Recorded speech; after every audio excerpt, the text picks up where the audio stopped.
अब हम आते हैं सेकंड टाइम जो पेपर हुआ है आपका बायो का फर्स्ट हाफ का, तो उसकी जो ऑब्जेक्टिव की है वो बता रहा हूँ मैं आपको।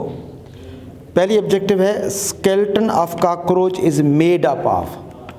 अब कॉकरोच चूँकि इंसेक्ट हैं और इनका स्केलेटन काइटिन का बना होता है, तो इसका सही जवाब जो है वो डी है। क्यूटिन नहीं है, लिग्निन नहीं है, पेक्टिन नहीं है। दूसरी स्टेटमेंट है in nuclear मेटासिस।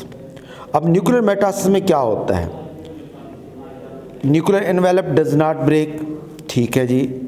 मेटाटिक apparatus form within the nucleus, ठीक है। Nuclear membrane does not constrict, nuclear membrane does not constrict, D option इसका ठीक है, ऑल। तो fungi obtain their food from organic matter. अब ये नहीं इसमें कंफ्यूज होना कि ऑर्गेनिक मैटर से मतलब लिविंग नहीं है, जो जहाँ पर ऑर्गेनिक सब्सटेंस पाए जाते हैं वहाँ पर जो फंजाई ग्रो करते हैं उनको क्या कहते हैं? उनको कहते हैं सैप्रोफाइट। तो ए ऑप्शन है। ऑटोट्रॉफ नहीं कहते, हिटोट्रॉफ नहीं कहते, पैरासाइट नहीं कहते। Soil dwelling carnivore, soil dwelling carnivore किसको कहते हैं? Soil dwelling. A option Arthrobotrys, Armillaria, Pleurotus, Penicillium नहीं है। पांचवी एमसीक्यूज है माइकोरिजल एसोसिएशन इज रिलेशनशिप। ये कौन सा रिलेशनशिप है? होस्ट पैरासाइट है, कोमेंसलिज्म है, म्यूचुअलिज्म है, प्रीडेटरी है। तो आपको यहाँ पर जवाब बनेगा म्यूचुअलिज्म। थोड़ा सा कंफ्यूज होंगे आप कोमेंसलिज्म में। इन दोनों में बुनियादी फ़र्क ये है, म्यूचुअलिज्म में दोनों पार्टनर जो एसोसिएशन में होते हैं वो एक दूसरे को बेनिफिट देते हैं। कोमेंसलिज्म में एक को फ़ायदा होता है, दूसरे को ना फ़ायदा या नुकसान होता है। क्योंकि यहाँ पर दोनों जो है ना फ़ायदा ले रहे होते हैं, तो इस चीज़ का जवाब जो होगा सी ऑप्शन म्यूचुअलिज्म होगा। Which one is the example of foliose lichen? Foliose lichen की एग्जाम्पल कौन सी है? इसमें आपने बताना है बी ऑप्शन पार्मेलेरिया। सातवीं एमसीक्यूज है spore not produced in reproductive structure. यानी ये स्पोर दिए गए हैं, ऐसे स्पोर का नाम बताना है जो किसी रिप्रोडक्टिव स्ट्रक्चर में नहीं पैदा होता। ना स्पोरेंजिया में पैदा होता है, ना एस्कोकार्प में पैदा होता है, ना बेसिडियोकार्प में पैदा होता है। वो कुनिडिया है, कुनिडिया नेकेड स्पोर्स हैं। तो इसका जवाब जो है ना सी है। आठवीं एमसीक्यूज है one is produce by asexual reproduction. इनमें एक ऐसी स्ट्रक्चर है जो एसेक्सुअली प्रोड्यूस होती है, तो उसका जवाब है बी ऑप्शन कुनिडिया। बाकी देखें ascospore, basidiospore, zygospore sexual reproduction के थ्रू पैदा होते हैं। नामी एमसीक्यूज है which is common in ectomycorrhiza and endomycorrhiza. इनमें एक पॉइंट कॉमन है, मसलन fungal hyphae penetrate in root cell, ये तो ठीक है पेनिट्रेट होते हैं। नंबर 2 बी ऑप्शन है fungal hyphae do not penetrate, किसी सेल में पेनिट्रेट नहीं भी होते। Fungal hyphae do not surround the root epidermal cell, do not surround the epidermal cell, ये बात भी रिलेटेड नहीं है। एब्जॉर्ब वाटर मिनरल, तो ये बात कॉमन है एक्टो और एंडोमाइकोरिजा में कि वो अब्जॉर्ब करते हैं वाटर और मिनरल को। 10वीं एमसीक्यूज है mycelium in fungal body except. Fungal body में माइसीलियम होता है, सिर्फ एक जो है ना एग्जाम्पल है जिसमें नहीं होता, वो है यीस्ट। यीस्ट वाहिद फंगस है जिसके बॉडी के अंदर माइसीलियम नहीं होता। 11वीं एमसीक्यू है coenocytic hyphae are found in. Coenocytic hyphae are found, ये टेबल से लिया गया है। किस में पाया जाता है coenocytic hyphae? Coenocytic hyphae Alternaria में पाया जाता है, माल्डियो में पाया जाता है, पाइलोबोलस में पाया जाता है, पेनिसिलियम में। तो पाइलोबोलस जिसको स्पिटिंग फंगस कहते हैं, इसमें यानी ये कॉन्जुगेटेड फंजाई की खासियत है कि इसमें सारे हाइफी नॉन सेप्टेट होते हैं। अच्छा 12वां एमसीक्यूज है जी one of the following is also called conjugate fungi. ये एक बहुत बड़ा अहम पॉइंट है कि ये जो आपकी बुक में टॉपिक लिखे होते हैं उनके साथ एक और नाम भी बाज़ का लिखा होता है। जैसे ज़ाइगोमाइकोटा में ब्रैकेट में लिखा कॉन्जुगेटेड फंजाई, तो बाज़ का एग्जामिनर इस हवाले से भी दे देते हैं। तो इनमें कॉन्जुगेटेड फंजाई किसको कहेंगे? एस्परजिलस को कहेंगे, ब्लैक ब्रेड मोल्ड को कहेंगे, मोल्ड को कहेंगे या आल को कहेंगे? तो इसका बी जवाब है ब्लैक ब्रेड मोल्ड। अच्छा जी, 13वां एमसीक्यूज है ascospores are. Ascospore sexual spores हैं, ये चूँकि मियासिस के थ्रू बनते हैं तो इनमें क्रोमोसोम की तादाद कितना होती है? एन, सी ऑप्शन। 14वीं एमसीक्यूज है which group of the fungi is involve in fermentation. Fermentation आपको पता है यीस्ट इस्तेमाल होते हैं, तो यीस्ट का ताल्लुक एस्कोमाइसीड से है, तो डी ऑप्शन इसका जवाब है। 15वीं एमसीक्यूज है which each ascus comprises ascospore. आपको पता है कि एस्कोकार्प में ना, एस्कोकार्प फ्रूटिंग बॉडी है एस्कोमाइसीड, उसमें एस्कस बनते हैं और उस एस्कस के अंदर 8 एस्कोस्पोर होते हैं, तो सी जवाब है इसका। Lichens are bio indicators. Lichens bio indicator हैं, यानी ये पॉल्यूशन को कंट्रोल करते हैं। किसकी पॉल्यूशन? सॉइल की क्वालिटी कंट्रोल करते हैं, एयर की क्वालिटी को, वाटर क्वालिटी को या मिनरल एयर क्वालिटी को।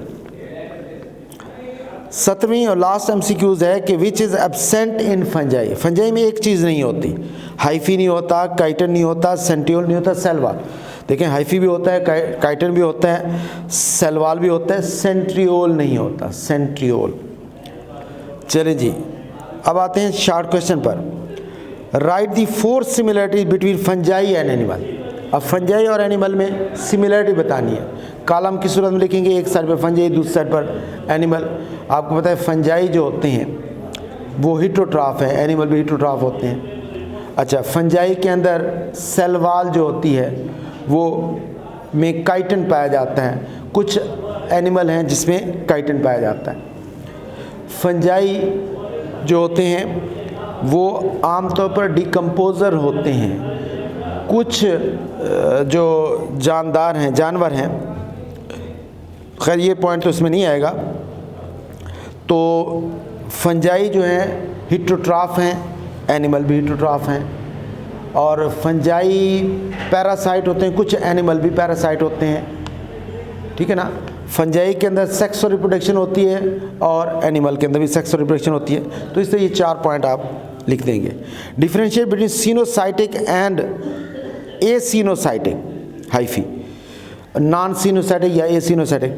तो ये आपने फ़र्क बताना है सेप्टेट और नॉन सेप्टेट वाला, कि सेप्टेट हाइफी होते हैं जिसमें क्रॉसवाल होता है, नॉन सेप्टेट वो हाइफी होते हैं जिनमें कोई क्रॉसवाल नहीं होता, बल्कि उसमें बहुत से न्यूक्लियस मल्टी न्यूक्लिएट होते हैं। अच्छा जी, what are nuclear mitosis.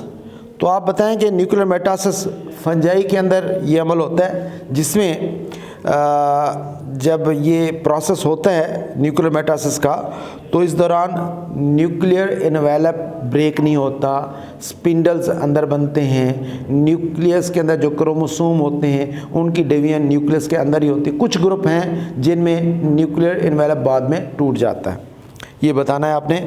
Differentiate between ecto and endomycorrhiza. तो इसमें बताएंगे, पहले माइकोरिजा की एसोसिएशन की तारीफ़ करोगे कि association between fungi and roots of higher vascular plants. फिर आपने बताना है it is of 2 types, when fungal hyphae penetrate in this cell but do not enter in this cells, such association is called ectomycorrhiza. And when fungal hyphae penetrate in the root and enter in the root cells and form coiling, then such association is called endomycorrhiza. 5वां short question है differentiate between budding and fragmentation. तो ये asexual reproduction के 2 methods हैं। Budding में ये होता है, ये यीस्ट में होता है जिसमें यीस्ट के बॉडी पर आउट ग्रोथ बनती है और उसके अंदर फिर साइटोप्लाज्म और न्यूक्लियर मटेरियल भी ट्रांसफ़र होता है और फिर उसकी ग्रोथ होती है, कोई उसमें मियासिस वगैरह नहीं होती, और ग्रो करने के बाद बिल्कुल पेरेंट बॉडी जैसी स्ट्रक्चर बन जाती है।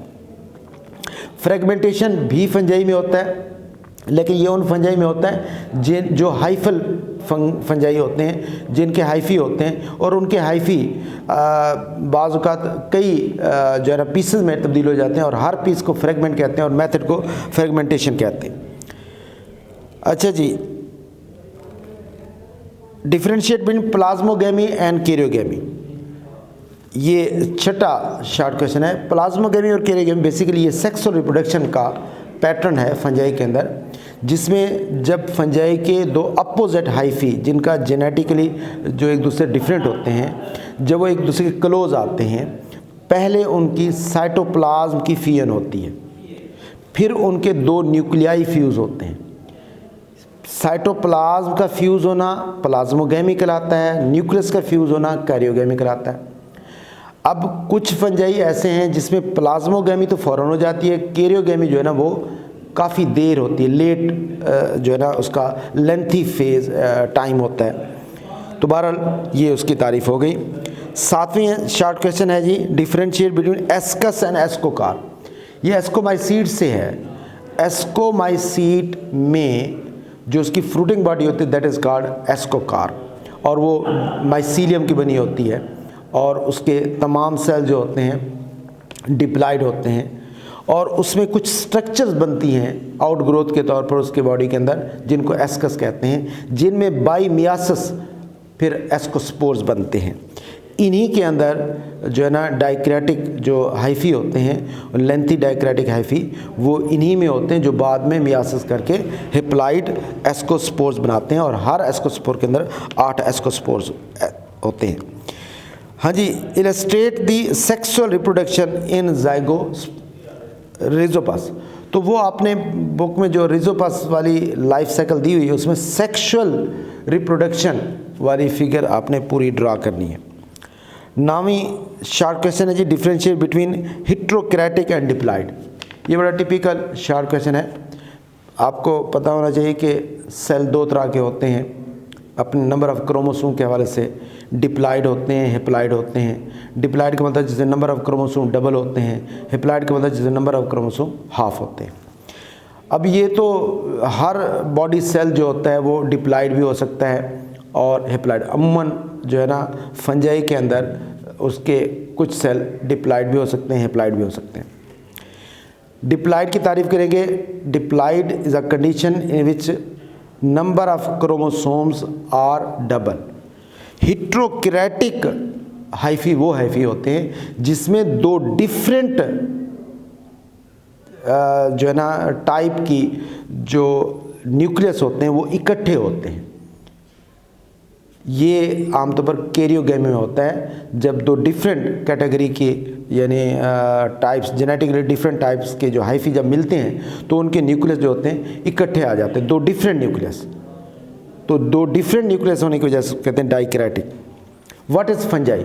सिंपल सा क्वेश्चन है। फंजाई एक किंगडम है, आपने पढ़ा हुआ है। Fungi are the organism which are eukaryotes. पहली बात, they are absorptive in mode of nutrition, their cell wall is made up of chitin। तो ये करैक्टर जो होते हैं जो होंगे ये फंजाई के होंगे। तो ये बातें 3 पॉइंट्स लिखने हैं। हाँ जी, लॉन्ग क्वेश्चन है, differentiate between different, write the different modes of asexual reproduction in fungi. तो वो सारे आपने बताया, स्पोर बताना है, by spore, by conidia, by budding, by fragmentation, और साथ फिगर भी ड्रा करनी है। दूसरा लॉन्ग क्वेश्चन है, राइट नोट ऑन एस्कोमाइकोट या एस्कोमाइसीटा।